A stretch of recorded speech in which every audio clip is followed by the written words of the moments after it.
Hello বন্ধুরা, আসসালামু আলাইকুম। তো কেমন আছেন আপনারা সবাই? আশা করি ভালো আছেন।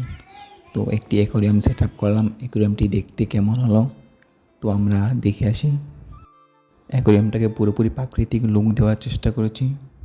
তাই বিল থেকে পানিতে জন্মানো কিছু উদ্ভিদ এবং 2টি শাপলা গাছ নিয়ে আসি এবং অ্যাকোয়ারিয়ামটির ভিতরে কিছু বালি আগে দেই নিচে। সেই বালিগুলোর ভিতরে সেই গাছগুলো এবং শাপলার চারা দুটি রোপণ করি, যাতে অ্যাকোয়ারিয়ামটির ভিতরে একটি প্রাকৃতিক লুক দেওয়া যায় মাছগুলোর জন্য। এবং বাসায় নদীর কিছু ঝিনুক ছিল, সেই ঝিনুকগুলো অ্যাকোয়ারিয়ামটির ভিতরে বসিয়ে দিই যাতে অ্যাকোয়ারিয়ামটি আরেকটু সুন্দর দেখা যায়।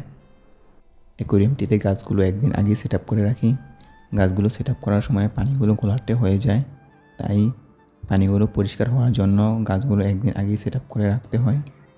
অ্যাকোয়ারিয়ামটিতে পুকুর থেকে কিছু ছোট ছোট তেলাপিয়ার বাচ্চা ছাড়ি। মাছগুলো অ্যাকোয়ারিয়ামের ভিতরে খুব সুন্দরভাবে ঘোরাফেরা করছে, যা দেখতে খুবই ভালো লাগছে। এই ছোট্ট অ্যাকোয়ারিয়ামটিকে প্রাকৃতিক লুক দেওয়ার চেষ্টা করছিলাম। কতটুকু হয়েছে কি জানি না। যদি আপনাদের কাছে ভালো লাগে থাকে অ্যাকোয়ারিয়ামটি, তাহলে চ্যানেলটি সাবস্ক্রাইব করে চ্যানেলটির পাশেই থাকবেন। আল্লাহ হাফেজ।